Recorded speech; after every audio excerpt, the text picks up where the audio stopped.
अर्शिता और विनायक की शादी को 4 साल हो गए थे। गरीबी की वजह से अर्शिता और विनायक दोनों को ही काम करने के लिए बाहर जाना पड़ता था, तब जाकर उनके घर का गुजारा होता था। अर्शिता की सास सरोज काफी लंबे समय से बीमार चल रही थी, जिस वजह से वो सारा टाइम बस खाट पर लेटी ही रहती थी। उसकी उम्र भी कुछ 74 के आसपास हो गई थी। काफी बुजुर्ग होने की वजह से वो हर दिन खाट पर पड़ी पड़ी बस यही बोला करती थी, हे भगवान, मुझे उठा ले। ऐसा जीवन जीने से तो अच्छा है कि तू मुझे अपने पास बुला ले। आखिर कब तक मैं अपने बहू बेटे पर ऐसे बोझ बनकर पड़ी रहूंगी। ना मैं खुद से चल सकती हूँ, ना ही खा सकती हूँ। बस एक जिंदा लाश बनकर मैं खाट पर सारा दिन पड़ी रहती हूँ। मेरे बहू बेटा मुझे ऐसे देखकर और ज्यादा दुखी हो जाते हैं। उठा ले भगवान, उठा ले। सरोज इतना बोल ही रही थी कि तभी वहाँ पर उसकी 10 वर्षीय पोती नीलम आ जाती है और बोलती है, दादी, आपके लिए दवाई का समय हो गया है। माँ ने कहा था आपको समय से दवाई दे दूं। मुंह खोले दादी, मैं मुंह में डालकर आपको पानी पिला देती हूँ। बेटा, इन कड़वी दवाइयों को खाने से अच्छा है कि तू मुझे एक चम्मच भर के जहर दे दे, ताकि मुझे इस जीवन से आजादी मिल जाए। मुझ गरीब की भगवान ने ना जाने इतनी लंबी उम्र क्यों लिखी है। मेरी उम्र की सारी औरतें भगवान को प्यारी हो चुकी हैं, और एक मैं हूँ कि ना जाने कौन से पापों का फल भोग रही हूँ। दादी, आप कैसी बातें कर रही हैं? ऐसा मत कहिए। अगर आपको कुछ हो गया, मुझे, मम्मी और पापा को कितना बुरा लगेगा। हम सब आपसे बहुत प्यार करते हैं दादी, हम आपको कहीं नहीं जाने देंगे।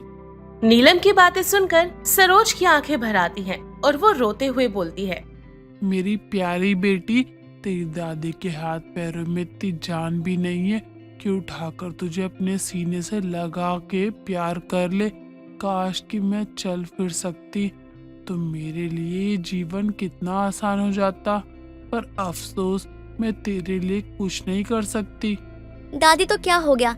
आप मुझे सीने से नहीं लगा सकती, लेकिन मैं आपको तो लगा सकती हूँ ना। आप भी ना खामखा रोती हैं। इतना कहकर नीलम अपनी दादी को गले लगा लेती है और उनके आंसू पोंछती है। वक्त यूं ही गुजरता जाता है। गरीबी में अर्शित और विनायक का घर चला पाना बहुत ही मुश्किल हो जाता है। साथ ही उन्हें सरोज की दवाई का खर्चा भी निकालना होता है। इस बात से परेशान होकर एक दिन अर्शिता विनायक से बोलती है, जी सुनिए, माँ जी की दवाइयाँ भी खत्म हो रही हैं। हमें जल्दी से पैसों का बंदोबस्त करना होगा, नहीं तो माँ जी को हम समय पर दवाइयाँ नहीं दे पाएंगे।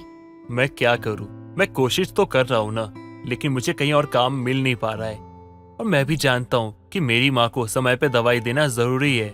बढ़ती उम्र के साथ माँ जी की बीमारी भी बढ़ती जा रही है। वो बेचारी अब खुद से ही बहुत ज्यादा परेशान रहने लगी है। मैं तो उनके हाथ पैरों की इतनी मालिश करती हूँ ताकि वो खुद से थोड़ा चल सके, उनका मन बहल जाए, पर इतनी सेवा का भी कोई असर नहीं हो रहा है। उनको ऐसे तड़पता हुआ देखकर मुझे बहुत बुरा लग रहा है, पर अफसोस कि मैं कुछ कर नहीं सकती। अब उनकी उम्र कितनी भी ज्यादा लिखी हो, लेकिन उनको जो दर्द, तकलीफ, पीड़ा होती है ना, वो उनको भोगनी पड़ेगी। हम उसमें कुछ नहीं कर सकते हैं। हम बोल सकते हैं, लेकिन महसूस नहीं कर सकते। माँ को जो दर्द, पीड़ा होता है ना, बस वही जानती है। एक तो हम गरीब है, ऊपर से माँ का बुढ़ापा और उनकी दवाइयाँ, उनकी बीमारी, हम कुछ नहीं कर पाते हैं। हम उनकी देखभाल भी सही से नहीं कर पाते हैं। मुझे समझ नहीं आता मैं करूँ तो क्या करूँ। ऐसे ही दोनों पति पत्नी काफी देर तक बातें करते रहते हैं। वक्त गुजरता चला जाता है। जैसे तैसे कड़ी मेहनत करके विनायक और अर्चिता घर का खर्चा और सरोज की दवाइयों का खर्चा चलाते जाते। ऐसे एक दिन नीलम घर के आंगन में खेल रही थी। तभी सरोज नीलम को आवाज देती है, नीलम बेटा, जरा यहाँ आना। अभी आई दादी जी। हाँ दादी, कहिए, क्या काम है? नीलम बेटा, मुझे बाथरूम तक जाना है, मुझे थोड़ा सहारा दे दे। ठीक है दादी माँ, आपने मेरे कंधे पे हाथ रख लो, मैं ना आपको बाथरूम लेके चलती हूँ। इतना कहकर नीलम धीरे धीरे अपनी दादी माँ को उठाती है, जिसके बाद उनके दोनों हाथ अपने दोनों कंधों पर रखती है और धीरे धीरे कदम बढ़ाकर उन्हें बाथरूम की तरफ ले जाती है। जैसे तैसे करके सरोज बाथरूम में फ्रेश होती है। जिसके बाद सरोज जब नीलम के साथ वापस से अपनी खाट की तरफ जाने लगती है, तभी नीलम का पैर फिसल जाता है और वो मुंह के बल गिर जाती है। साथ ही सरोज भी गिर जाती है। नीलम के मुंह पर चोट लग जाती है। तभी वहाँ पर अर्चिता आ जाती है और जल्दी से पहले सरोज को उठाकर खाट पर लिटाती है और फिर नीलम का हाथ मुंह धोती है। तभी सरोज रोते हुए बोलती है, हे भगवान, आज मेरी इस हालत की वजह से मेरी मासूम सी नीलम को चोट लग गई। बहू, मैं तेरे और विनायक के साथ साथ अपनी पोती पर भी बोझ बन गई हूँ। बेचारी को मेरी मदद करते करते आज कितनी चोट आ गई है। ना जाने भगवान मेरी उम्र बढ़ा कर मुझे ऐसे दिन क्यों दिखा रहे, क्यों एक कन्या की चोट का भागीदार बना रहे मुझे। माँ जी, आप ऐसे क्यों कह रही हैं? छोटी मोटी चोट तो लगती ही रहती है और इसमें आपकी क्या गलती है? जो हुआ उसका कसूर आप अपने आप को क्यों दे रही हैं? आप आराम कीजिए। रही बात नीलम की, तो वो बहुत जल्दी ही ठीक हो जाएगी। इतना कहकर अर्चिता सरोज को थोड़ी तसल्ली देती है। दिन गुजरते चले जाते हैं और एक दिन सरोज विनायक से कहती है, विनायक, विनायक बेटा, तू क्यों मेरे पीछे लगकर अपने पैसे बर्बाद कर रहे? मुझ गरीब की तो भगवान ने लंबी आयु दे रखी है और वो भी ऐसी लिखी है कि तू अपने पैसे बेकार ही मुझ पर खर्च मत कर। मुझे किसी दवा की जरूरत नहीं है। माँ, आप ऐसी बातें क्यों कर रही हैं? डॉक्टर ने कहा है आप दवाइयाँ लेंगी ना तो ठीक हो जाएंगी। बेटा, मैं ठीक नहीं हो सकती। मुझे अपनी ये उम्र ऐसे ही खाट पर बितानी होगी। इन दवाइयों पर पैसे बर्बाद करने से अच्छा है तो भगवान के मंदिर में जाकर रोज माता से गुहार लगा कि मुझे आरामदायक मौत मिल जाए और तुम लोगों का जीवन भी सुधर जाए। सरोज इतना बोल ही रही होती है कि तभी अर्चिता वहाँ पर आ जाती है और बोलती है, माँ जी, आपसे कितनी बार कहा है कि ऐसी बातें मत किया करिए। अरे आप इस घर की बड़ी बुजुर्ग हैं। हमसे जितना होगा हम उतना आपके लिए करेंगे। फिर चाहे आपकी उम्र 100 साल हो या फिर 200 साल हो, इस गरीबी में हम दोनों पति पत्नी से आपकी जितनी सेवा होगी हम उतनी करेंगे। ऐसे ही दिन गुजरते चले जाते हैं। खाट पर पड़े पड़े सरोज की हालत अब और भी ज्यादा खराब हो जाती है। लेटे लेटे उसके बदन की खाल भी गलना शुरू हो जाती है, जिसके बाद उसके बदन पर जख्म बन जाते हैं। गर्मी में जब सरोज को पसीना आता था तो वो जख्मों पर खूब चुभा करता। अर्चिता को ये सब कुछ देखकर बहुत तकलीफ होती, इसलिए वो रोज सरोज के जख्मों पर चंदन और हल्दी का लेप लगाना शुरू करती है, जिससे उसे काफी हद तक राहत मिल जाती है। अब वक्त के साथ बढ़ती उम्र के साथ सरोज के पैर पूरी तरीके से उसका साथ छोड़ चुके थे और अब उसने सुसु पोटी भी खाट पर ही करना शुरू कर दिया था, जिस वजह से वो एक दिन रोते हुए बोलती है, क्यों भगवान, क्यों? आखिर मुझ गरीब के साथ इतना जुल्म क्यों हो रहा है? क्यों मेरी उम्र के दिन बढ़ा रहे तू? अब मैं इतनी भी सक्षम नहीं हूँ कि किसी के सहारे के बिना बाथरूम तक जा सकूं। इतने भी किस बात के कठोर है आप? इतना निर्दय मत बनो भगवान। मत दो मुझे इतनी लंबी उम्र कि मैं अपने मौत के लिए गुहार लगाऊं। नहीं चाहिए मुझे ये जिंदगी, अब और नहीं चाहिए। आखिर क्यों तू मेरे अपनों को मेरी ऐसी हालत दिखाकर उनका दिल दुखा रहा है? तू मुझे मौत देखकर रोज का रोज उनका रोना तो बंद कर दे। ऐसी उम्र बढ़ने वाला श्राप मत दे। इस गरीब को इतनी उम्र मत दे भगवान, मत दे। अब सोते जागते उठते बैठते सरोज भगवान से अपने जीवन को खत्म करने की गुहार लगाया करती। वक्त अपनी रफ्तार से चलता है पर सरोज का दुख कम नहीं होता। धीरे धीरे सरोज खाना पीना बिल्कुल बंद कर देती है। अर्चिता, विनायक और नीलम जो भी सरोज के मुंह में डालती वो बस बाहर निकाल दिया करती। ऐसी हालत देखकर विनायक घर पर डॉक्टर को बुलाता है और वो सरोज को देखकर बोलता है, जी देखिए, आपकी माँ की उम्र बहुत ज्यादा हो चुकी है। अब कोई भी झूठी तसल्ली देके कोई फायदा नहीं है, क्योंकि अब आपकी माँ के शरीर के ऊपर कोई भी दवाइयाँ असर नहीं कर रही। इसीलिए मैं बस आपसे ये कहूँगा कि जितना हो सके अपनी माँ की सेवा कीजिए, इन्हें खुश रखिए, क्योंकि अब इनके पास समय बहुत कम है और कभी आपको अलविदा कह दे ये कहा नहीं जा सकता। और मैं भी अपने कार्य को करने में असमर्थ हूँ, इसलिए मुझे माफ कीजिएगा। मैं चलता हूँ। डॉक्टर की बात सुनकर अर्चिता, विनायक और नीलम तीनों का दिल टूट जाता है और उनकी आंखों से आंसू गिरने लगते हैं। तभी सरोज कपकपाते हुए होठों से उन तीनों का चेहरा देखते हुए बोलती है, अरे बेटा, तुम तीनों रो क्यों रहे हो? जीना मरना इस जीवन का सबसे बड़ा सत्य है। गरीब की इतनी लंबी उम्र तो भगवान ने लिखी थी, अब उसका अंत होना भी तो निश्चित है ना। तुम तीनों ऐसे रोकर मुझे विदा मत करो। मैं चाहती हूँ कि मेरे जाने के बाद तुम तीनों खुश रहो, वैसे ही जैसे मेरे सामने रहते थे। इस गरीबी में इतना लंबा जीवन भी बिता दिया, वो भी बहुत बड़ी बात है। मेरी बहू ने हमेशा मेरी बेटी बनकर मेरी बहुत सेवा की है। भगवान मेरी बहू की झोली में खुशियां भर दे।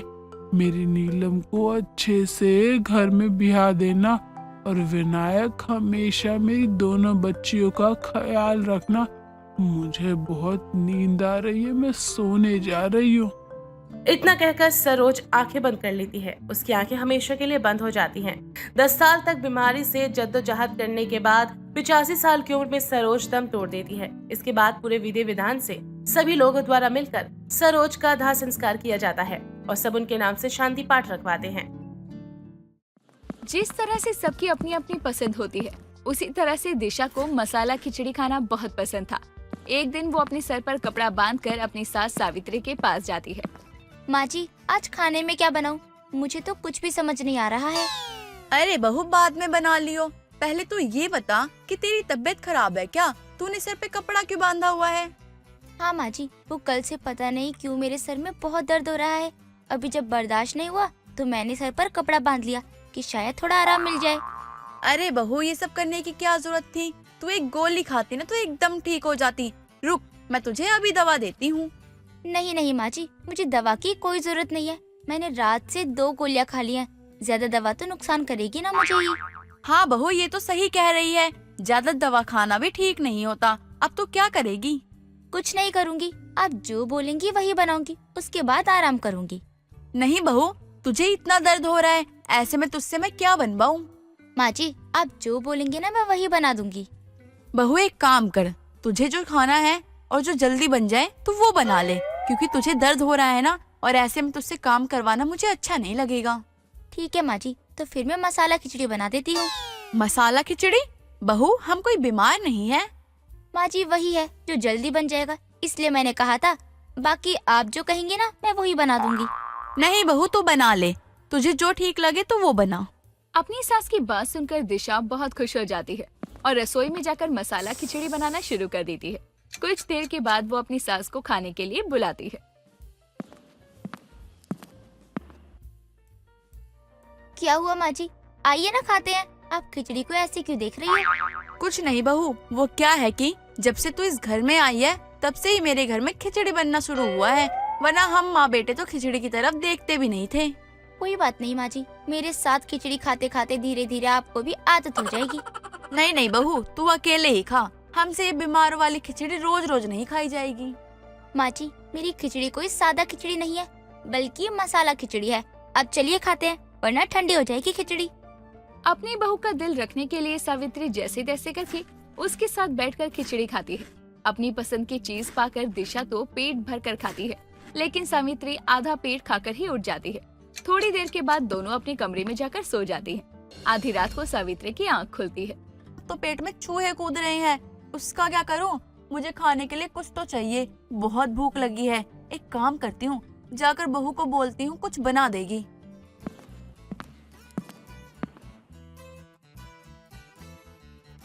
बहू, तेरा सर दर्द आराम हो गया ना? तभी तो तू फोन चला रही है। हाँ माँ जी, थोड़ा बहुत आराम हुआ है, लेकिन आप ऐसा क्यों बोल रही हो? क्योंकि तुझे अभी रसोई में चलकर मेरे लिए कुछ बनाना पड़ेगा, क्योंकि तेरी मसाला खिचड़ी मुझे पसंद नहीं आई। मेरे पेट में चूहे कूद रहे हैं, चलकर कुछ बना दे। माँ जी, आधी रात को मैं जाकर आपके लिए कुछ खाने को बनाऊं? हाँ बहू, वरना मुझे नींद नहीं आएगी। माँ जी, अभी बस थोड़ा बहुत आराम हुआ है सिर दर्द में। दोबारा से रसोई में जाऊंगी ना तो सर पकड़ लूंगी, क्योंकि मैं जरा सी भी नहीं सोई हूँ। लेकिन आप कहती हो कि मैं चली जाऊं तो चली जाती हूँ। नहीं बहू, रहने दे, तू शायद सही कह रही है, कहीं दोबारा से दर्द होने ना लगे। अजीत भी नहीं है। जी माँ जी, जैसा आप कहें। सावित्री निराश होकर वहाँ से चली जाती है और खुद ही खाने के लिए कुछ बनाने लगती है। तभी दरवाजे की डोरबेल बजती है और सावित्री घबरा जाती है।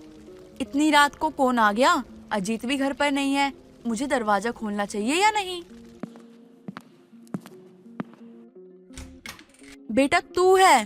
अरे मैं तो डर के मारे जान ही निकल गई थी। मैंने सोचा पता नहीं कौन आ गया इतनी रात को। तू तो परसों आने वाला था ना? माँ, सारी बातें दरवाजे पे ही पूछोगी या अंदर भी आने दोगी? अरे बेटा आना, तुझे अचानक से देखकर मुझे कुछ ध्यान ही नहीं आया। माँ, मैं बहुत थक गया हूँ। चाहे कहीं भी घूमने चला जाए इंसान, लेकिन सुकून उसे घर में ही आके मिलता है। हाँ बेटा, मैं भी तुझे यहाँ देखकर बहुत खुश हूँ। तू ठीक तो है ना? हाँ माँ, मैं तो ठीक हूँ, लेकिन आप बताओ कि आप इतनी रात को जाग क्यों रही हो? बेटा आज बहू ने मसालेदार खिचड़ी बनाई थी और वो ना तुझे पसंद है और ना मुझे। लेकिन अब वो बीमार थी, इसलिए मैंने सोचा वो जो बनाएगी वो खा लेंगे। माँ, मुझे एक बात समझ में नहीं आती। यहाँ लोगों की बीमारी में खाना छूट जाता है, कुछ खाने का मन नहीं करता है, और एक ये मैडम है जो बीमारी में मसालेदार खिचड़ी खाती है। कहीं कुछ तो गड़बड़ है दया, मेरा मतलब है माँ। कहीं ये खिचड़ी खाने के लिए बीमार होने का नाटक तो नहीं करती? बेटा तू भी कैसी बातें कर रहा है? ऐसा कुछ नहीं है। ठीक है माँ, आप एक काम कीजिए, आप कमरे में जाके बैठिए, मैं मैगी बना के लाता हूँ। हम दोनों माँ बेटे मिल के खाएंगे साथ में। अपने बेटे की बात सुनकर सावित्री को थोड़ी तसल्ली मिलती है और वो अपने कमरे में चली जाती है। थोड़ी देर के बाद अजीत मैगी बनाकर अपनी माँ के कमरे में आता है और दोनों खा पीकर आराम से सो जाते हैं। अगले दिन सुबह दिशा अपने बगल में अजीत को सोया हुआ देखकर डर जाती है। अजीत जी उठिए ना और बताइए मुझे कि आप कब आए? जब तुम घोड़े बेच के सो रही थी ना, तब आया था मैं। अब परेशान मत करो यार, सोने दो मुझे। सुबह सुबह नींद खराब कर रही हो। अगर रात में आए थे तो जगा नहीं सकते थे मुझे? क्यों? रात में तुम्हें क्यों जगाता मैं? घर का दरवाजा किसने खोला? देखा हो यार, पकाओ मत मुझे सुबह सुबह। सोने दो मुझे। आधी रात को आया था मैं और माँ ने दरवाजा खोला था, वो जाग रही थी इसलिए। अब कुछ भी पूछना हो ना तो बाद में पूछना, अभी सोने दो मुझे। अजीत दूसरी तरफ करवट करके आराम से सो जाता है। दिशा भी तैयार होकर रसोई में जाती है और अपनी पसंद की मसाला खिचड़ी बनाकर डाइनिंग टेबल पर सजा देती है। कुछ देर के बाद अजीत और सावित्री वहाँ आते हैं और डाइनिंग टेबल पर खिचड़ी देखकर एक दूसरे को देखने लगते हैं और एक साथ दिशा से बोलते हैं, फिर से खिचड़ी? माँ जी आपने ही तो कहा था कि जो मन करे वो बना लो। बहू वो तो तू कल बीमार थी इसलिए बोला था, अब तो बीमार थोड़ी ना है। माँ जी बीमार तो मैं आज भी हूँ, मेरे पैरों में बहुत दर्द है, मैं खड़ी नहीं हो सकती ना, इसलिए आज मैंने खिचड़ी बना दी, आप लोग भूखे भी ना रहो ताकि। देखो, तुम जब खिचड़ी बनाती हो ना तो तुम खाया करो, क्योंकि तुम बीमार हो, हम नहीं, हम बिल्कुल ठीक है। इसलिए अपने लिए बनाया करो, हमारे लिए मत बनाया करो, हम नहीं खाएंगे ये। ठीक है आप लोग गुस्सा मत करिए, मैं खड़ी नहीं हो पा रही हूँ, लेकिन आप लोग जो कहेंगे ना मैं वही बना दूंगी। नहीं बहू रहने दे, तू कुछ मत बना, हम यही खिचड़ी खा लेंगे। आज जब तू मार्केट जाएगी ना उसी टाइम अपने लिए दवा ले आइयो ताकि तू ठीक हो जाए। जी माँ जी ठीक है। दिशा घर की लाडली बहू होने के कारण सबसे अपनी बात मनवा ही लेती थी, क्योंकि कोई भी उसे तकलीफ में नहीं देख सकता था। थोड़ी देर के बाद अजीत अपने ऑफिस के लिए चला जाता है और सावित्री पड़ोस में। शाम के समय दिशा भी मार्केट जाती है, जहाँ एक गोलगप्पे के ठेले पर खड़ी होकर वो आराम से गोलगप्पे खा रही थी। तभी अजीत बाइक से वहाँ आ जाता है। अच्छा, तो तुम्हारा खिचड़ी के अलावा कुछ और खाने का मन ही नहीं करता, लेकिन गोलगप्पे खाने का मन करता है? हाँ जी वो मैं खिचड़ी खा खा कर बोर हो गई थी ना, तो सोचा एक दो गोलगप्पे खा लेती हूँ ताकि थोड़ा सा मन साफ हो जाए। अच्छा, जिसे मसाला खिचड़ी इतनी पसंद है कि वो उसके अलावा कुछ और खाना ही नहीं चाहती है, वो खिचड़ी खा के बोर हो गई। और हमारे बारे में सोचा तुमने? जिसको खिचड़ी पसंद ही नहीं है उसका क्या? अगर माँ को पता चला ना कि उनकी बीमार बहू घर में तो खिचड़ी खाती है और सबको खिलाती भी है और मार्केट में जाके गोलगप्पे ठूसती है, तो क्या होगा? ऐसा मत कहिए, माँ जी मुझसे बहुत प्यार करती हैं, मैं उनकी नजर में बुरी नहीं बनना चाहती हूँ। मैं आपसे वादा करती हूँ कि आज के बाद बीमारी का कोई नाटक नहीं करूँगी और अपनी पसंद के साथ साथ माँ जी और आपकी पसंद का भी ख्याल रखूंगी। बस आप माँ जी को कुछ मत बोलना प्लीज।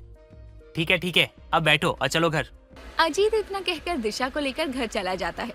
उस दिन के बाद से दिशा जब सच में बीमार पड़ती है तभी खिचड़ी बनाती थी और बाकी दिन सबकी पसंद का खाना बनाया करती।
अर्चिता और विनायक की शादी को 4 साल हो गए थे। गरीबी की वजह से अर्चिता और विनायक दोनों को ही काम करने के लिए बाहर जाना पड़ता था, तब जाकर उनके घर का गुजारा होता था। अर्चिता की सास सरोज काफी लंबे समय से बीमार चल रही थी, जिस वजह से वो सारा टाइम बस खाट पर लेटी ही रहती थी। उसकी उम्र भी कुछ 74 के आसपास हो गई थी। काफी बुजुर्ग होने की वजह से वो हर दिन खाट पर पड़ी पड़ी बस यही बोला करती थी। हे भगवान, मुझे उठा ले। ऐसा जीवन जीने से तो अच्छा है कि तू मुझे अपने पास बुला ले। आखिर कब तक मैं अपने बहू बेटे पर ऐसे बोझ बनकर पड़ी रहूंगी। ना मैं खुद से चल सकती हूँ, ना ही खा सकती हूँ। बस एक जिंदा लाश बनकर मैं खाट पर सारा दिन पड़ी रहती हूँ। मेरे बहू बेटा मुझे ऐसे देखकर और ज्यादा दुखी हो जाते हैं। उठा ले भगवान, उठा ले। सरोज इतना बोल ही रही थी कि तभी वहां पर उसकी 10 वर्षीय पोती नीलम आ जाती है और बोलती है, दादी, आपकी ना दवाई का समय हो गया है। माँ ने कहा था आपको समय से दवाई दे दूं। मुंह खोले दादी, मैं मुंह में डालकर आपको पानी पिला देती हूँ। बेटा, इन कड़वी दवाइयों को खाने से अच्छा है कि तू मुझे एक चम्मच भर के जहर दे दे, ताकि मुझे इस जीवन से आज़ादी मिल जाए। मुझ गरीब की भगवान ने ना जाने इतनी लंबी उम्र क्यों लिखी है। मेरी उम्र की सारी औरतें भगवान को प्यारी हो चुकी हैं, और एक मैं हूँ कि ना जाने कौन से पापों का फल भोग रही हूँ। दादी, आप कैसी बातें कर रही हैं? ऐसा मत कहिए। अगर आपको कुछ हो गया, मुझे, मम्मी और पापा को कितना बुरा लगेगा। हम सब आपसे बहुत प्यार करते हैं दादी, हम आपको कहीं नहीं जाने देंगे। नीलम की बातें सुनकर सरोज की आंखें भर आती हैं और वो रोते हुए बोलती है, मेरी प्यारी बेटी, तेरी दादी के हाथ पैरों में इतनी जान भी नहीं है कि उठाकर तुझे अपने सीने से लगा के प्यार कर ले। काश कि मैं चल फिर सकती तो मेरे लिए ये जीवन कितना आसान हो जाता, पर अफसोस मैं तेरे लिए कुछ नहीं कर सकती। दादी, तो क्या हो गया? आप मुझे सीने से नहीं लगा सकती, लेकिन मैं आपको तो लगा सकती हूँ ना। आप भी ना खामखा रोती हैं। इतना कहकर नीलम अपनी दादी को गले लगा लेती है और उनके आंसू पोंछती है। वक्त यूं ही गुजरता जाता है। गरीबी में अर्चित और विनायक का घर चला पाना बहुत ही मुश्किल हो जाता है। साथ ही उन्हें सरोज की दवाई का खर्चा भी निकालना होता है। इस बात से परेशान होकर एक दिन अर्चिता विनायक से बोलती है, जी सुनिए, माँ जी की दवाइयाँ भी खत्म हो रही हैं। हमें जल्दी से पैसों का बंदोबस्त करना होगा, नहीं तो माँ जी को हम समय पर दवाइयाँ नहीं दे पाएंगे। मैं क्या करूं? मैं कोशिश तो कर रहा हूं ना, लेकिन मुझे कहीं और काम मिल नहीं पा रहा है। और मैं भी जानता हूं कि मेरी माँ को समय पे दवाई देना जरूरी है। बढ़ती उम्र के साथ माँ जी की बीमारी भी बढ़ती जा रही है। वो बेचारी अब खुद से ही बहुत ज्यादा परेशान रहने लगी है। मैं तो उनके हाथ पैरों की इतनी मालिश करती हूँ ताकि वो खुद से थोड़ा चल सके, उनका मन बहल जाए, पर इतनी सेवा का भी कोई असर नहीं हो रहा है। उनको ऐसे तड़पता हुआ देखकर मुझे बहुत बुरा लग रहा है, पर अफसोस कि मैं कुछ कर नहीं सकती। अब उनकी उम्र कितनी भी ज्यादा लिखी हो, लेकिन उनको जो दर्द, तकलीफ, पीड़ा होती है ना, वो उनको भोगनी पड़ेगी। हम उसमें कुछ नहीं कर सकते हैं। हम बोल सकते हैं, लेकिन महसूस नहीं कर सकते। माँ को जो दर्द, पीड़ा होता है ना, बस वही जानती है। एक तो हम गरीब है, ऊपर से माँ का बुढ़ापा और उनकी दवाइयाँ, उनकी बीमारी, हम कुछ नहीं कर पाते हैं। हम उनकी देखभाल भी सही से नहीं कर पाते हैं। मुझे समझ नहीं आता मैं करूँ तो क्या करूँ। ऐसे ही दोनों पति पत्नी काफी देर तक बातें करते रहते हैं। वक्त गुजरता चला जाता है। जैसे तैसे कड़ी मेहनत करके विनायक और अर्चिता घर का खर्चा और सरोज की दवाइयों का खर्चा चलाते जाते। ऐसे एक दिन नीलम घर के आंगन में खेल रही थी। तभी सरोज नीलम को आवाज देती है, नीलम बेटा, जरा यहाँ आना। अभी आई दादी जी। हाँ दादी, कहिए, क्या काम है? नीलम बेटा, मुझे बाथरूम तक जाना है, मुझे थोड़ा सहारा दे दे। ठीक है दादी माँ, आप ना मेरे कंधे पे हाथ रख लो, मैं ना आपको बाथरूम लेके चलती हूँ। इतना कहकर नीलम धीरे धीरे अपनी दादी माँ को उठाती है, जिसके बाद वो उनके दोनों हाथ अपने दोनों कंधों पर रखती है और धीरे धीरे कदम बढ़ाकर उन्हें बाथरूम की तरफ ले जाती है। जैसे तैसे करके सरोज बाथरूम में फ्रेश होती है। जिसके बाद सरोज जब नीलम के साथ वापस से अपनी खाट की तरफ जाने लगती है, तभी नीलम का पैर फिसल जाता है और वो मुंह के बल गिर जाती है। साथ ही सरोज भी गिर जाती है। नीलम के मुंह पर चोट लग जाती है। तभी वहाँ पर अर्चिता आ जाती है और जल्दी से पहले सरोज को उठाकर खाट पर लिटाती है और फिर नीलम का हाथ मुंह धोती है। तभी सरोज रोते हुए बोलती है, हे भगवान, आज मेरी इस हालत की वजह से मेरी मासूम सी नीलम को चोट लग गई। बहू, मैं तेरे और विनायक के साथ साथ अपनी पोती पर भी बोझ बन गई हूँ। बेचारी को मेरी मदद करते करते आज कितनी चोट आ गई है। ना जाने भगवान मेरी उम्र बढ़ा कर मुझे ऐसे दिन क्यों दिखा रहे, क्यों एक कन्या की चोट का भागीदार बना रहे मुझे। माँ जी, आप ऐसे क्यों कह रही हैं? छोटी मोटी चोट तो लगती ही रहती है और इसमें आपकी क्या गलती है? जो हुआ उसका कसूर आप अपने आप को क्यों दे रही हैं? आप आराम कीजिए। रही बात नीलम की, तो वो बहुत जल्दी ही ठीक हो जाएगी। इतना कहकर अर्चिता सरोज को थोड़ी तसल्ली देती है। दिन गुजरते चले जाते हैं और एक दिन सरोज विनायक से कहती है, विनायक, विनायक बेटा, तू क्यों मेरे पीछे लगकर अपने पैसे बर्बाद कर रहे? मुझ गरीब की तो भगवान ने लंबी आयु दे रखी है और वो भी ऐसी लिखी है कि तू अपने पैसे बेकार ही मुझ पर खर्च मत कर। मुझे किसी दवा की जरूरत नहीं है। माँ, आप ऐसी बातें क्यों कर रही हैं? डॉक्टर ने कहा है आप दवाइयाँ लेंगी ना तो ठीक हो जाएंगी। बेटा, मैं ठीक नहीं हो सकती। मुझे अपनी ये उम्र ऐसे ही खाट पर बितानी होगी। इन दवाइयों पर पैसे बर्बाद करने से अच्छा है तो भगवान के मंदिर में जाकर रोज माता से गुहार लगा कि मुझे आरामदायक मौत मिल जाए और तुम लोगों का जीवन भी सुधर जाए। सरोज इतना बोल ही रही होती है कि तभी अर्चिता वहाँ पर आ जाती है और बोलती है, माँ जी, आपसे कितनी बार कहा है कि ऐसी बातें मत किया करिए। अरे आप इस घर की बड़ी बुजुर्ग हैं। हमसे जितना होगा हम उतना आपके लिए करेंगे। फिर चाहे आपकी उम्र 100 साल हो या फिर 200 साल हो, इस गरीबी में हम दोनों पति पत्नी से आपकी जितनी सेवा होगी हम उतनी करेंगे। ऐसे ही दिन गुजरते चले जाते हैं। खाट पर पड़े पड़े सरोज की हालत अब और भी ज्यादा खराब हो जाती है। लेटे लेटे उसके बदन की खाल भी गलना शुरू हो जाती है, जिसके बाद उसके बदन पर जख्म बन जाते हैं। गर्मी में जब सरोज को पसीना आता था तो वो जख्मों पर खूब चुभा करता। अर्चिता को ये सब कुछ देखकर बहुत तकलीफ होती, इसलिए वो रोज सरोज के जख्मों पर चंदन और हल्दी का लेप लगाना शुरू करती है, जिससे उसे काफी हद तक राहत मिल जाती है। अब वक्त के साथ बढ़ती उम्र के साथ सरोज के पैर पूरी तरीके से उसका साथ छोड़ चुके थे और अब उसने सुसु पोटी भी खाट पर ही करना शुरू कर दिया था, जिस वजह से वो एक दिन रोते हुए बोलती है, क्यों भगवान, क्यों? आखिर मुझ गरीब के साथ इतना जुल्म क्यों हो रहा है? क्यों मेरी उम्र के दिन बढ़ा रहे तू? अब मैं इतनी भी सक्षम नहीं हूँ कि किसी के सहारे के बिना बाथरूम तक जा सकूं। इतने भी किस बात के कठोर है आप? इतना निर्दय मत बनो भगवान। मत दो मुझे इतनी लंबी उम्र कि मैं अपने मौत के लिए गुहार लगाऊं।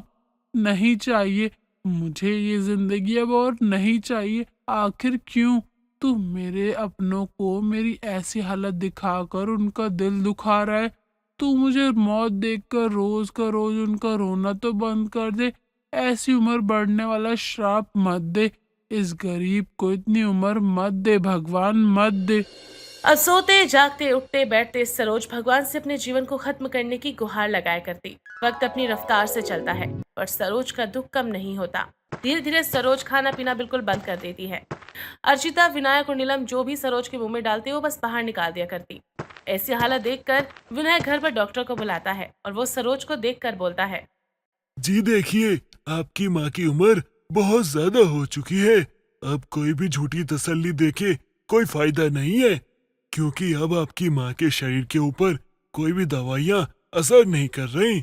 इसीलिए मैं बस आपसे ये कहूँगा कि जितना हो सके अपनी माँ की सेवा कीजिए, इन्हें खुश रखिए, क्योंकि अब इनके पास समय बहुत कम है और कभी आपको अलविदा कह दे ये कहा नहीं जा सकता। और मैं भी अपने कार्य को करने में असमर्थ हूँ, इसलिए मुझे माफ कीजिएगा। मैं चलता हूँ। डॉक्टर की बात सुनकर अर्चिता, विनायक और नीलम तीनों का दिल टूट जाता है और उनकी आंखों से आंसू गिरने लगते हैं। तभी सरोज कपकपाते हुए होठों से उन तीनों का चेहरा देखते हुए बोलती है, अरे बेटा, तुम तीनों रो क्यों रहे हो? जीना मरना इस जीवन का सबसे बड़ा सत्य है।